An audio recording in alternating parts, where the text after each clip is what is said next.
here we are again with Christina Ricci and Therese Fowler. And I want to say hello and welcome everyone who's watching on the live stream. So let's start with you, Christina. You apparently set all this in motion. You read the novel and wanted to play Zelda. Tell me how that all played out after that. Well, I read the novel and I loved it. I was sort of so enamored with the voice that Therese gave Zelda. So I inquired after who had the option because I was interested in auditioning to play her, and it turned out it was available. So I brought it to Pam Koffler at Killer Films, and then we took it to Amazon. So did you always think of it as a series, or was it ever going to be a movie? How did it all develop? We pitched it as a limited series, and then it was actually Amazon that decided they wanted it to be a bio-series. Mm-hmm. And how did you get interested in Zelda in the first place? You know, I'd like to say that I was, an aficionado of Zelda, as so many people are, like for my whole life, or that somehow I knew everything about her because she was, this iconic woman that was married to F. Scott Fitzgerald. But the fact was, I didn't know very much about her when the idea occurred to me to write about her. It was a very strange experience for me. I had just started contemplating writing historical fiction, and I had these other ideas about stories that I might want to take on. And I was literally making notes in a journal one day when, just in my head came this idea, what about Zelda Fitzgerald? And, I'd never been struck by an idea that way before. And so I thought, I will follow up on this and see where it takes me. And I think Christina has said this in some interviews she's done, that our perception of who this woman was is that she was just this sort of alcoholic, crazy woman who derailed Scott Fitzgerald's career and sort of kept him from achieving the potential that he should have achieved. But as soon as I started reading some of the biographies about her, I realized how wrong that was. And it was surprising to me that misperception persisted despite there having been some excellent biographies written about her. And so it just became like this cause I needed to champion. And I just sort of went down the rabbit hole from there. So, Christina, was that your perception of her? Did you have a perception of her when you read the novel? I was very much the same boat. My perception was the common misperception that she was just this crazy alcoholic woman who ruined F. Scott Fitzgerald's life. That was it. And I read the book thinking, oh, I like crazy ladies. And then found out that it was just complete myth. And it really kind of poked my sense of injustice. And then when I found out there was all this was not new information. Right. It's out there. And that the myth and the lie was being perpetuated just really made me mad. So why do you think that happened? Why has that been so persistent? Ernest Hemingway. Well, that's what I keep saying. I say it's so weird that we know they're two people. They were super famous. We know everything about this one person, and the other person, all we know is what Hemingway said about her. And it's just like... Yeah, A Movable Feast, is one of those perpetually popular books, and so everybody who comes to that book anew gets that version of Zelda from Hemingway, 30 years after their relationship had ended. Mm-hmm. And this is not in season 1 of the series, but Hemingway's a pretty big villain in your novel, isn't he? Well, I call it the way I see it. How many seasons of this series do you plan? I know you have one series now, and it ends before he's written The Great Gatsby. How far do you think you can go? Hopefully, the plan is that that it would cover the span of their relationship together. Because really, the idea for the TV series is that it is the telling of their love affair, their marriage, but through Zelda's perspective. Mm-hmm. So hopefully it would cover their whole romance, wild romance.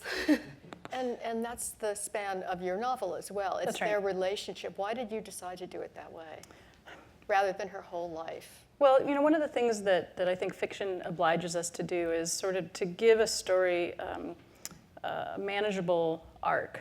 So the biographers have the luxury of telling us everything about the people who they're writing about. Everything from what they like to eat to which position they slept in to, every place they lived and their first words. That's all interesting, and it's all absolutely necessary to me as the novelist, but containing the story in a kind of dramatic manner just brings power, I think, to the drama. So how historically accurate did you think you needed to be when you're dramatizing all of this? The Fitzgeralds' lives are so well documented by other people and also by themselves that I felt not just obliged, but personally compelled to stick as close to that record as I could. Now, obviously, for every fact that we know about them, there's a lot of space in between that allows us to invent. And so I did take advantage of that space. But as far as what occurred and when it occurred and why, as much as I could determine it occurred, I stuck to the facts. And what kind of research did you do besides reading the novel to get into Zelda's life and her experience? I read her biography. I think I read about 3 or 4 biographies.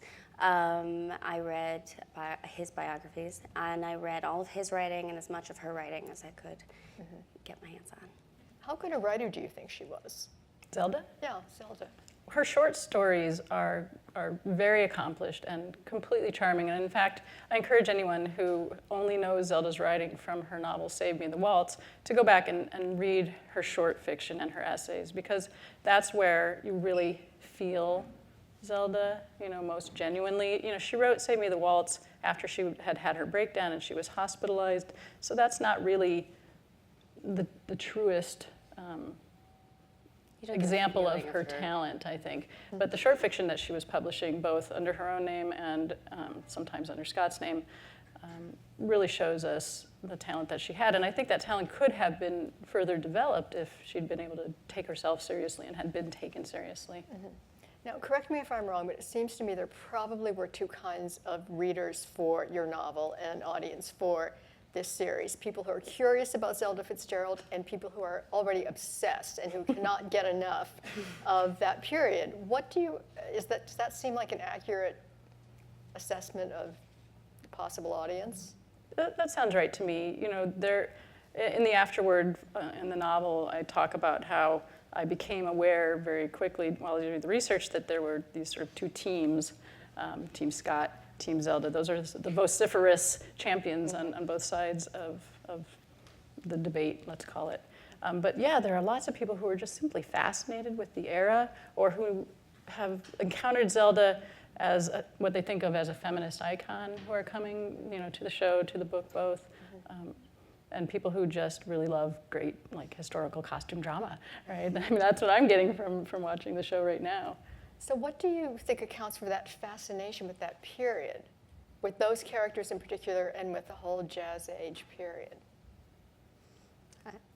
You don't know? I'll weigh in after you. Oh, yeah. Well, so after the Great War, we have this period of time where we're coming out of the Edwardian era, where everybody is very laced up. Right, Victorian era precedes the Edwardian era.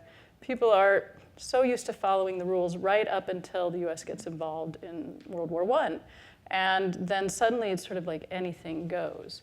And I think we are sort of, as a population, fascinated with people who break the rules, people who go farther than everyone else around them is going. The Fitzgeralds became what I think of as sort of the first celebrity it couple. They became famous sort of for being famous. We are all still fascinated, I think, with celebrity. And Christina has been dealing with that most of her life. And what do you think accounts for it in terms of movies? And is it the costumes? Is it the, I think the there was glamour? also a real excitement and a palpable kind of enthusiasm at that time for what was new, what was next. People clamoring for new technology and new art, and a really forward thinking and an excitement that I think is contagious. And people like to revisit this period because you can kind of get that like a vicarious thrill. Yeah. And I also think that it's an interesting time because it is post-World War, and sort of the class system changed so much, and we can finally, because they're not royalty, they're not first families, we can actually see ourselves as potentially being these people. And so I think that that has a lot to do with it as well. Right, and Zelda was one of those people who everyone wanted to be with her. You know, I think there are certain people who are kind of iconic who are off-putting, you know, and they just want the spotlight alone. But she was the kind of person who was like, well, you know, come on, you know, let's all go. We'll go drinking, we'll go dancing, we'll have a good time, and that's attractive too. Mm-hmm. Is there something about her that resonates with people, especially with women today? Is she relevant in some way to us, do you think? I think so. I think it's taken a very long time for us to sort of almost for us to catch up to her mindset. And I think until we were able to kind of get there as well, her behavior was mysterious and somewhat off-putting. And so I think that now that we understand so much more about human nature, just in general, we're so therapized and all this stuff, that I think now she's someone very relatable in a way that before she was not. Mm-hmm. But I don't know, I could be wrong. I mean, we certainly see more people like that now because women have given themselves permission to be the people that they were. Zelda, of course, was sort of way out there, but one of the reasons that she, you know, fails in some ways to achieve her own potential is because she's sort of pushing against this sort of patriarchal conservative standard that I hate to think is coming back right now, but that we have made so many gains in, and women especially have made these gains, that we can be more those people without fear of recrimination. I think it's interesting too to note that, well, at least from everything I read and from the attitude I adopted to play her, she had a very much this assumption that she would get all of these things that I think is really out of place for the time and for her upbringing. But she just kind of assumed that she'd be able to stand on her own right, that she would be valid and appreciated. And it's interesting because it seems much more like a modern woman's. Mm-hmm. And we were talking backstage about how, you know, she made all of these choices, I think, assuming that things were going to work out for her, and assuming that Scott, who positioned himself as this very modern, forward-thinking, you know, go-getter kind of guy, was going to be right there with her. And so I think some of her biggest disappointments arrived because suddenly he became this paternalistic husband, where before he was her partner in crime. Mm-hmm. Well, in this episode, we see that. And for anyone on the live stream, we've just seen an episode in which Zelda has gone for a screen test, and Scott says, no, you can't be in the movies. It's not good for my reputation. Is that the moment when she begins to see he's kind of thwarting her in a way? Is that the beginning of the turn in that marriage, do you think? I think so. I think for me, the beginning of the turn is when she arrives in New York and she sees that he has absolutely no interest in waiting for her family. It doesn't matter how she wants to be married. She has to make a choice to be on board and be excited about it, or to be unhappy. And I think it's very Zelda, she decides to be happy about it. Mm-hmm. Because one of the things I love, and stories about, one of the things in particular I love about stories about women in history who've sort of suffered or struggled, is this ability to sort of make lemonade out of lemons, mm-hmm. in a way. And I think that Zelda, according certainly to her daughter, was very much that person, that she made the best of the situation. Mm-hmm. So I think that actually that was the moment where she started to realize. And then from then on, I think she's kind of testing a little bit to see, will this work? Well, what is the extent of this? How far is this going to go?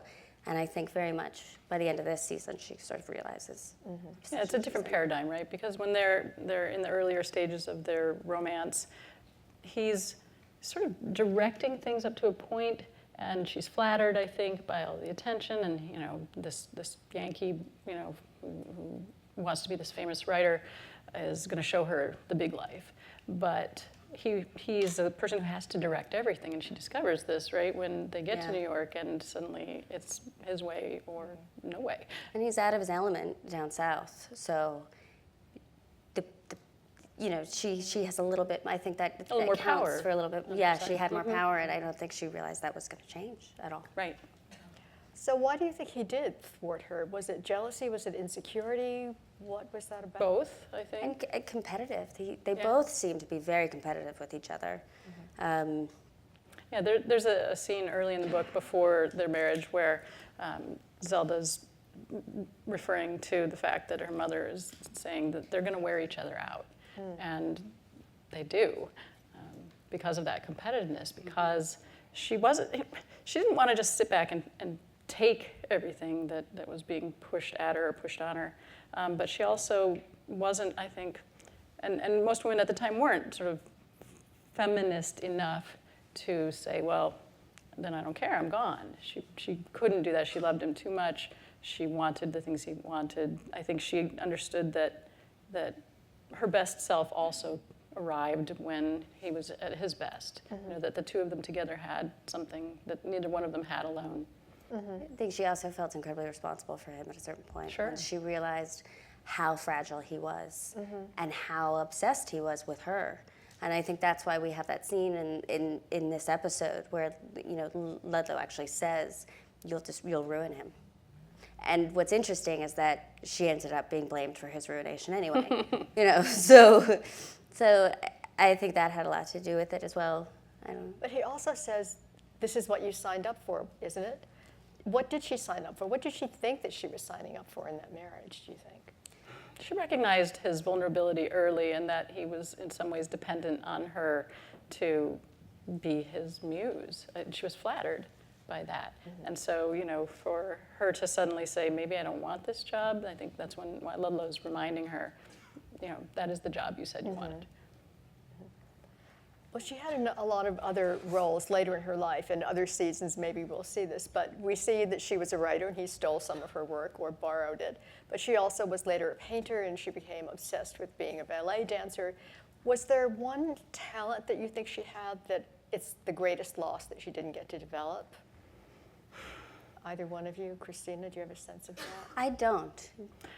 Well, you know, it's hard to answer that for sure. I don't know that she took writing as seriously as she took ballet, and painting she took very seriously later, but that was the thing she got to do. All right, so it's kind of hard to answer that question, actually. So does this mean you're going to have to really become a ballet dancer in later For seasons? the Paris season? Yes. Yeah, okay. I'm So going you to start my training now. start training. That's what I was going to say. You get Try to you make know- up you for a know where it's- lifetime of no ballet You training. know where it's going, so you've got a little practice here because you dance a little bit in these first episodes. That's so but you can impressive, start right? now. She was on point after, what, only 5 weeks of training? Yeah. But, I mean, I could do everything, but not well, so we had a great double. I saw her do it. She did it. Well, Zelda didn't have to do everything perfectly either, so it's That's fine. right. Right. It's absolutely fine. So when you were shooting this, how did you talk to each other during the course of it? Did you have conversations about what went on in Zelda's mind, or even things like the way she looked or the way she walked or anything? Well, when I was on set, we had the opportunity to talk a little bit. My main contribution was sort of behind the scenes when the writers were preparing to do season 1. I had this, what I felt was a very intimidating Skype call with the entire writers' room, where they're all out in LA getting ready to sort of sit down and say, all right, what are we going to do for the first season? And they're asking me, you know, as if I had gotten my PhD in the Fitzgeralds, to, you know, help illuminate certain aspects and give my opinion on things. And so in that way, I think that helped them determine where they had some room to expand and where they sort of you know, pull back on certain things. And from there, I'm not a TV writer. I know how to write fiction. I was happy to just put it in their hands and look forward to what they would do with it. Mm-hmm. Was there anything that you ever disagreed about in terms of her, you know, some interpretation of her character, or I think she would do this or do that? No. No? I mean, you've been very kind about not telling me if there is something I did wrong. I made a joke. But I'm totally open to I hearing. made a joke when I was on set in the summer, and they were shooting downtown, and it was my last evening there, and I said, well, you know, I have to go, but, you know, I'm really excited about what's happening here. Everything looks wonderful. I'll give you notes. And she said, yeah, do. I was like, are you kidding me? You're doing a great job. I'm just going to stay out of it. Well, working with your directors, was there ever a moment when you sort of dug in your heels and said, no, Zelda would do this? Yeah, I'm very opinionated and willful, so there is an occasional digging in of my heels. And I what have was to that say. about? What? Different things. I mean, you know, I think that sometimes romance makes people think of very obvious things sometimes, or very specific things. And I feel like there's a more pragmatic approach to romance that we haven't necessarily seen as much and is more realistic. So sometimes that would be, I think that was really the area that I would have sort of the most differing. It was where the real difference of opinions came from a lot of times. And tell me a little bit about, because this is part of the fascination with the period, I think the clothes and the hair and all of that. How specific did you have to be about all of that, and who did you get in to do all of that? Well, my fantastic makeup artist, Patricia Reagan, well, she's not just mine, but I like to call her mine, did the makeup, and she's just amazing. And she and I have worked together before, and I'm very involved in things like that, so we had a great time. And then Tom Broker designed our costumes, and he is just amazing. But I was very interested in this idea that if we're telling this story from her point of view, that this is a memory, and how much memory can color production design and camera work and costume design and everything. So it was very important to me that you always feel like Zelda is a lens that you're seeing those worlds from, and how memory can alter things. And the answer to the question is, well, it's her memory. So we brought that in a lot with costume design. And also with production design, our amazing production designer, Henry Dunn, really loved that concept and brought in, there were certain colors we felt were very Zelda. So you'll see them throughout, and shapes that are carried through. And also, Zelda, how she feels about certain things that happened, and having that reflected in the way she looks. Was this a big high moment for her? Well, then she's going to look fantastic, because in her memory, this was the best she's ever looked. And at other times, just really kind of illustrating that, I guess. I think that's an important distinction, actually, in the way that they've approached the production and the way that I approached telling the story in the first place, that perhaps some critics haven't recognized. It's a deliberate choice to say, we're creating a story that is Zelda's point of view. And yes, we're going to stick to the facts as much as we can stick to the facts. But when we think about our own histories and our own memories, and we compare them, for example, I have 2 older brothers. We talked about things we remembered about our mother at her funeral. The woman that they remembered was not the same woman that I remembered. And so our individual experiences do color the facts. The facts may stay the same, but what we perceive them to be is different. So this is Zelda's story, Zelda's version of what happened. I just love that the production design is done that way. And I think also in a way that's a gift to people who've maybe maligned her, to say, well, that's your version of it. It's not bad, and maybe it's true. In your mind, this is Zelda's version of it. We have and alternate it's facts true here. in her mind, because it's all memory. Well, is there a case to be made for Team Scott? Of course. Yeah, and I think that it's very important for me to say that telling this story and telling her story, unfortunately, both people are going to be seen as villainous at times. That's just the nature of a relationship. But nobody wants to malign Scott or disparage him or take anything away from him. Absolutely not. It's just that you can't tell the story of a dysfunctional relationship without seeing both parties at their worst sometimes. There was a scene that was in the draft of the book when my editor first saw it, and it was kind of a fantasy representation of this conversation, this argument that Zelda and Scott had shortly after she'd been hospitalized for the first time. And it was taken down on transcript because the doctors recognized that there were marital issues that were influencing her emotional trouble. And so I represented it as kind of a prize fight between the two of them using the dialogue from the transcript. And I remember my editor saying, I love this scene, but if we leave this here, it tips the scale too far.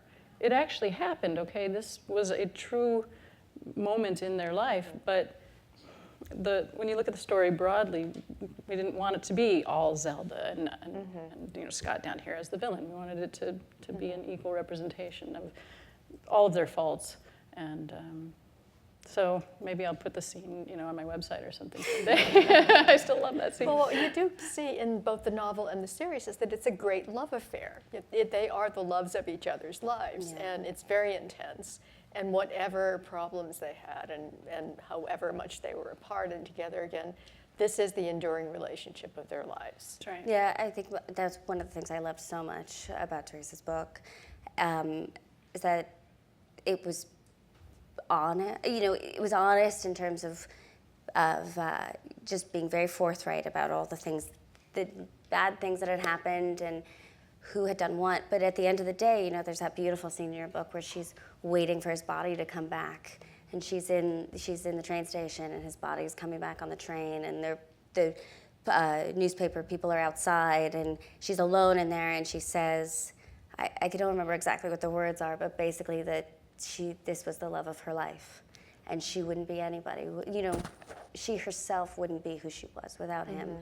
And I just thought it's so beautiful, because really, that's human. That's how we are. We're able to love and forgive and endure and be horrendous, and those are real people. Well, it was important to make it clear that despite the problems that they had, and despite the fact that they were separated for most of the last half dozen years of their marriage before his death, he was writing to her constantly. She was writing back constantly. Their letters were sometimes very businesslike, sometimes filled with tremendous affection for each other. So that was the truth of who they were. Yeah. And it's heartbreaking how much, when you see the letters and all the stuff, how much they loved each other, and they just could not be truly kind to each other. Sometimes not. Yeah. Also, in her life, she was diagnosed as schizophrenic. And as you point out in the novel today, she would probably be called bipolar. Probably. How do you see her emotional stability or her emotional problems connected to her creativity or her behavior? Was she judged harshly and called the crazy lady just because she was high-spirited, or was she actually emotionally troubled, or both? When doctors have gone back and examined her medical records, the conclusion that I'm just repeating when I say that in my note is that she was not medically schizophrenic, that schizophrenic at the time was this kind of catch-all term for anyone who was exhibiting emotional breakdown. And in her case, the doctors who were taking care of her at the time told her literally that because she wanted to do things that were professional, she wanted to be a writer, she wanted to be a dancer, and that she wasn't putting all of her energy into being a wife and a mother, that she had developed a schism, a split mind. They literally called it that, and therefore she was schizophrenic. I think that probably if she was suffering from bipolar disorder, that some of the highs, some of that outrageous behavior could be part of that, and some of her depression, of course, would be the other end of it. If she were around today, she might have some kind of medical management of that. I have some friends who have this disorder and have told me that when they take medication for it, that it sort of levels everything out in a way that they actually don't like. So, we can only speculate as to whether she would have been more successful, more creative now. She was a smart woman. I think she would have said, Christina, how did you play her in terms of that emotional problem? Did you have to make a decision in your own mind about that? Yes, for me, I found the actual what was going on when she had her breakdown, to me, seems very much like it's something that would cause anyone to have a breakdown. So for me, not being a doctor or any of these things, but having read all the information and understanding what contributed to that breakdown, I don't know. She doesn't seem. I'm not a doctor, but I don't believe that she was mentally ill. Mm-hmm. I think that they had a very intense life, and it was the last straw. She was physically exhausted at the time. She had been training for, was it a year? Yeah, and 8 hours every day. At the age of 27, she went back and was training with teenagers at the Paris Ballet for a spot in the ballet. Right. She managed to be offered a spot in the Spanish ballet, and she very much thought that she would be allowed to do this because ballet is nothing like writing. She thought it'd be fine. And she was allowed to go through all this and then was told she could not take that position after all of this. So she was physically exhausted, seems like a last straw, and she had a nervous breakdown. And then as soon as she went to the hospital, she was given electric shock therapy. Well, actually not right away, but what happened was Thank God you're here. in that first hospitalization, once she was separated from Scott for a period of time and started eating again and was not on this ridiculous regimen of training for the ballet, she regained sort of her usual mien. And that transcript that I was talking about, the marital counseling, comes from that period of time. And what's fascinating about that transcript is that she comes across as absolutely level-headed, very reasonable, completely calm and sane, and Scott comes across as like he's like a 6-year-old having a temper tantrum.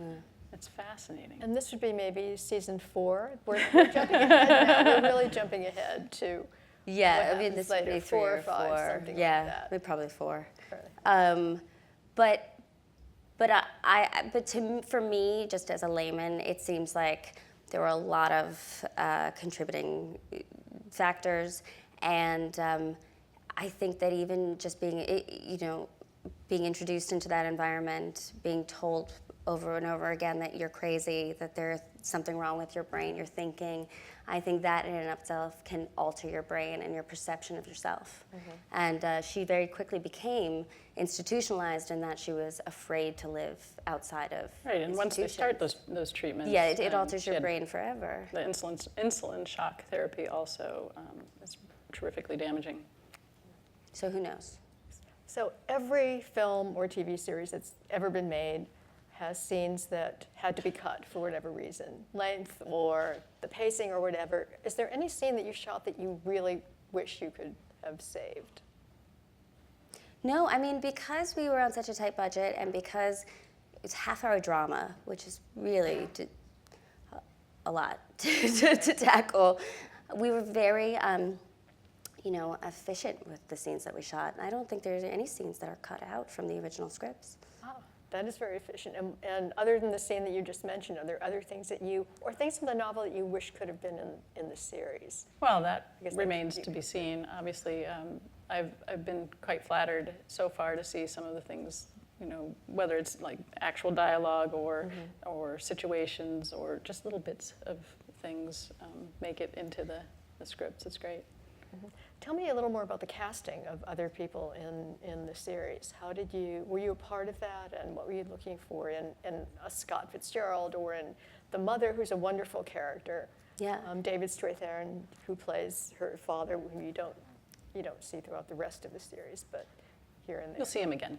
Yeah, Again, and he comes in the beginning and at the end, and then but he would be in subsequent seasons. But my fantastic agent is here, and she immediately offered up, well, what about Strathairn for the father? And I was like, oh my God, do you think we could actually get him? Yeah. So we have Well Tony done. to thank for that, Tony Howard. Yay! So David was the first person we cast besides me. And then Christine auditioned and was fantastic, and she just has this amazing fragility to her. I don't know, it's just what she does is so incredible. And then David, again, just auditioned and was fantastic. And I think we got so lucky with him. He and I work so well together. He's such a talented actor, and he really is a gift. And is Australian, is that right? He is Swedish Swedish. by way of Swedish, I know. Australia. That's right. So he moved to Australia when he was like, I don't know, 6 or something. And so, but he still considers So he Swedish looks like a by way of Swede, but he Australia. sounds like an Australian. And so perfect for Scott Fitzgerald. He's the first person that you would think of for that. How much do you think being a Southerner influenced Zelda? Influenced her in what way do you mean? In her character, did she?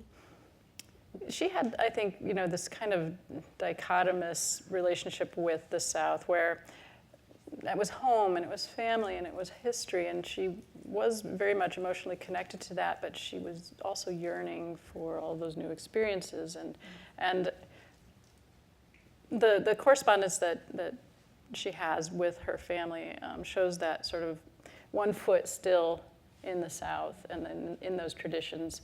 I don't know that she ever left them entirely behind, but I don't know that she ever fully embraced it either. I live in the South now, and I think I see that actually in people who are Southerners who have gotten away from the South and have come back. It's very interesting. Well, we want to make sure that we get to questions from you. So maybe we could bring the lights up. And there are going to be microphones in the audience. So if you would raise your hand and just wait till somebody with a microphone comes to you. And if you're Team Scott, don't be afraid to ask. That's right. It's very welcome. Yes, back there. Yes. Come on. They move fast. Hi. Hi. Thank you so much. But you, Christina, you had mentioned that you stood up for some of your opinions, specifically about the romance aspects with the show. I was wondering if you could elaborate on that and how it related to Zelda and Scott's relationship and kind of the pragmaticism and whatnot. Well, I think sometimes when people want to show two people in love, they feel like there's no room for the people being aware of the flaws within the relationship or being aware of the flaws within the other person. And I think it's okay for someone to love a person but still be able to say, right, I hate that person right now, or to not necessarily behave in the traditional way that women are supposed to be in love. And I think if anything, if you're going to, we've all seen period pieces, we've all seen romances, so I think a fresh approach to these things is warranted. And I certainly think that I'm not a typical romantic lead, so if you're going to cast me, why not take the different approach, And I just think, though, that in and of itself just lends itself to grounding something. I think it's okay for somebody to state what we feel as an audience, like, why am I with this person? I think it's fine, because then you get to have the answer. So I think that's more of the thing that I had to stand up for, saying, I think it's okay for her to be very realistic in a way about what's going on, even though her heart is in a different place. Yes. Other questions? Yes.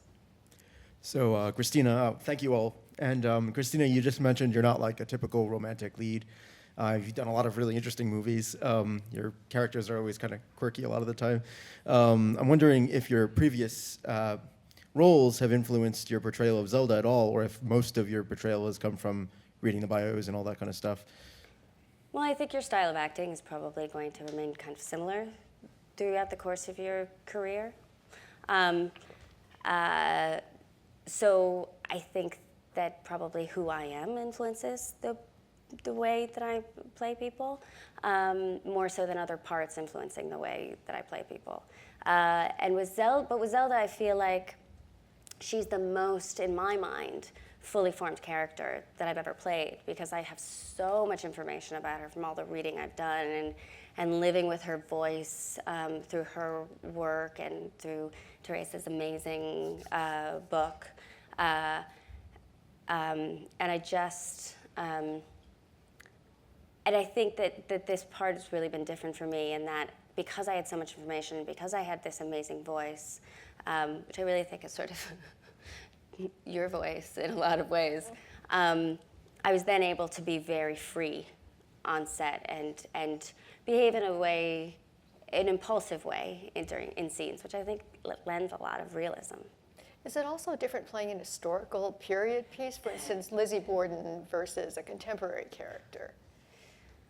Well, Lizzie Borden is sort of a caricature and not really, I would say, a real character. But in terms of playing this historical character versus somebody, a fictionalized character, I would say it is very different.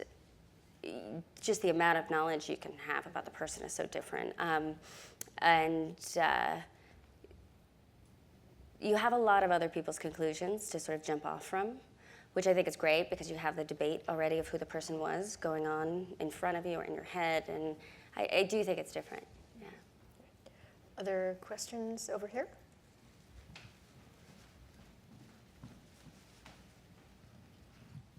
So, question for you both.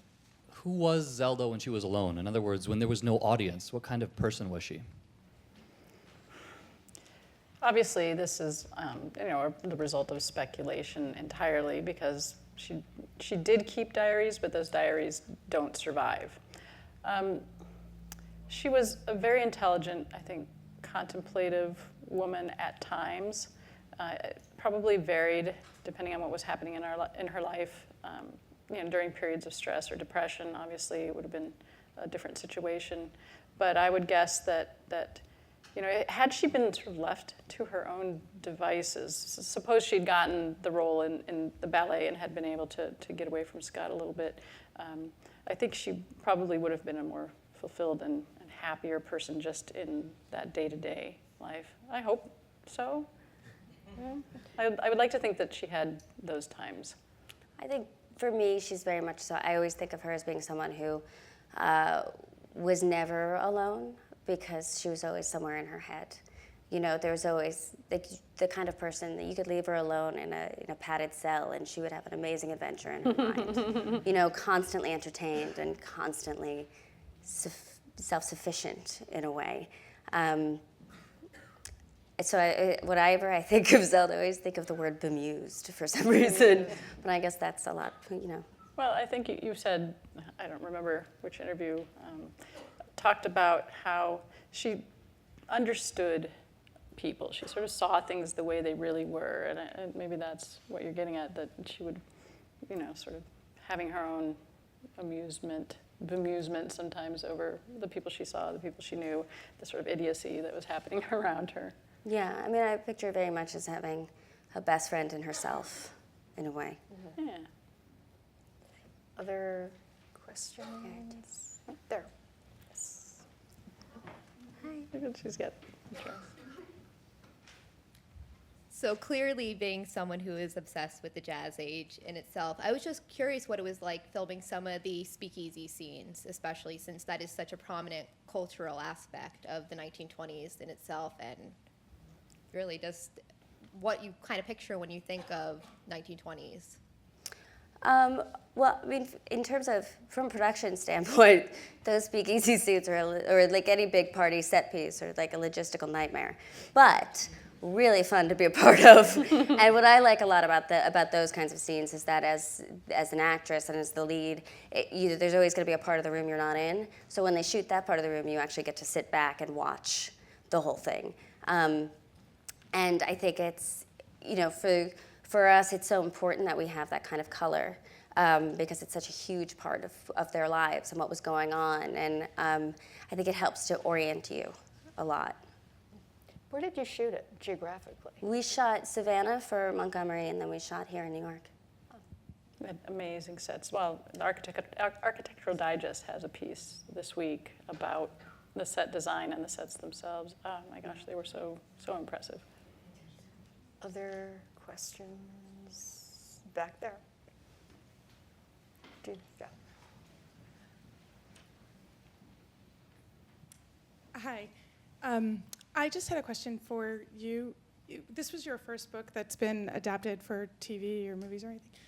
It seems like you've taken a really completely hands-off approach, and I just wanted to know, was that easy for you to do? Because I feel like a lot of authors see their novels as their children, and it seems like you're like, okay, whatever you want to do, that's great, but I'm just happy that you're doing anything at all with it. Well, yes, that is a fact. Everyone I've ever met who aspires to be a novelist or who is a novelist has that sort of dream. You see two things that you hope for after you've achieved the A, I got an agent, B, I got a publisher, the book is going to be printed. You sort of wish like it could be really successful, right? It could be a New York Times bestseller. And you think, wouldn't it be cool if it could be adapted for film or television? And I have to say, I was astonished that even after we'd Christina had optioned the book, that it got made.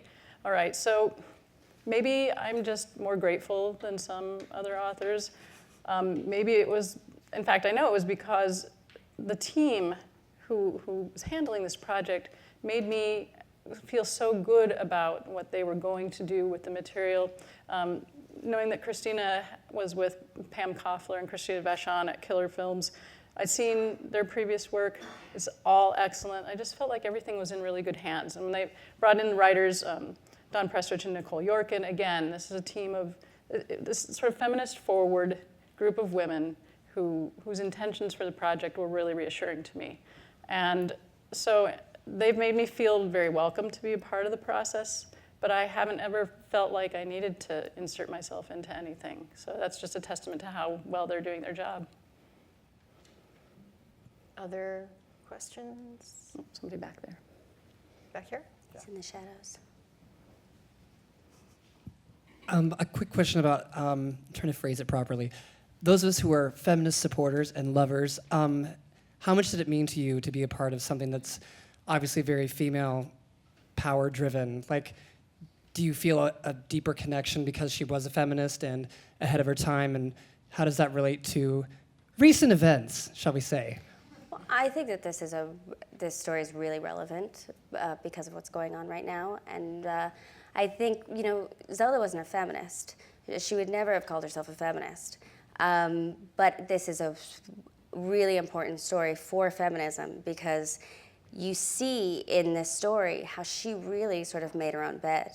And I think it's important that we as women kind of look at ourselves and try to understand how we are perpetuating this, because the fact that we're still fighting for this stuff is ridiculous. And so I think it's important, and it always, like in anybody's life, it's important to look at your responsibility in the situation you find yourself in. And I think that, I am a feminist, and women's issues have always been my drive. And I think it's really important to look at this story because she really made a lot of choices early on that caused a lot of problems later.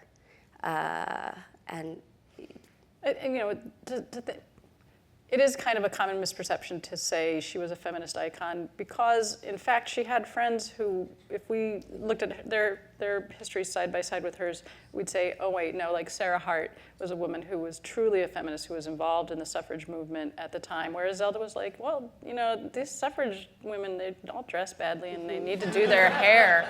And she chose to sort of rely on her looks to get her into a different life. She chose to marry into a different life. And then had to deal with the fact that because she had framed herself and positioned herself this way, she then couldn't have the things that she wanted. When Sarah chose not to be married, went to college, became a writer on her own before she would become second to anybody. Right. And Zelda was incredible, but very immature and a little arrogant, and it could be very lazy. I mean, remember, think she was 20 years old when she got married, you know, and set herself on that path, and that's important to keep in mind. Yes. It's a great question. Other questions? I can't see. I have a question. In the end, do you think that she is a tragic figure or inspirational? Yes. I would say she's both. Both. Yeah. Both? I think her spirit and who she was and how she lived her life is inspirational, but I think what ultimately happened to her is tragic, very tragic, and the fact that she could not get herself out of this situation, and they could never really make it work for each other or themselves. Right, I would say. I mean, it was tragic for Scott as much as it was for her. Yeah, his story is even more tragic, I think, because he didn't have the limitations that she had, and it ended very badly. Surprisingly badly. But really, it's going to be a great show. You should watch. It's really fun.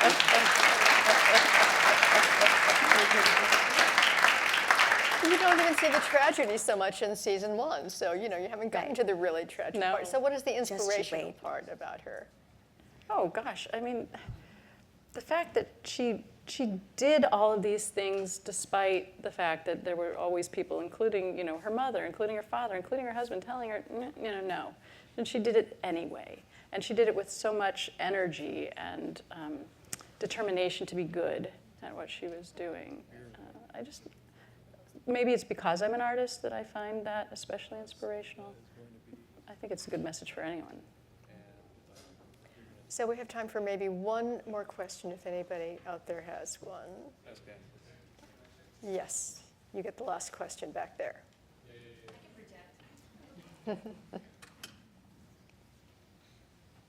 So you were talking about, the speakeasy scenes being a bit of a logistical nightmare, and I was just I was curious. kind of being glib. Well, they weren't fair, that hard. fair enough. But it is true. I They was are just sort of logistical curious, nightmares, since I you were a think. producer as well as an actor, how you were able to juggle those brains and sort of what challenges that presented. It actually was quite a challenge for me. As an actress, I'm someone who, my main talent is ignoring things and pretending they don't exist. It really allows me to function a lot of times on set. With this, it's sort of right before they call rolling, I would be like looking at a scene on a computer, or like finishing my notes, or looking at an actor's audition or something, and then going right back into the character. And this was one of the more complicated characters for me to play, just if it was just an acting job. So that was really a challenge for me. But I think it ultimately made me better at my job, just as an actress. But as a producer, it was interesting because I've never really cared this much about any project I've ever done. I've seen other people care, but I'd never actually done it myself. So I was like, oh, that's what was going on for that person back then. So it's interesting to sort of manage your hopes and dreams for something, and how deeply you kind of have your claws in something, and like having to let it go. And it's all been a real huge learning experience for me. And I would just like to say, because I don't know if everybody told you this or not, but when I was on the set talking about, this dual role that Christina was playing here, every person I spoke to from top to bottom could not be more impressed with how well she was doing the job. Thank you. They,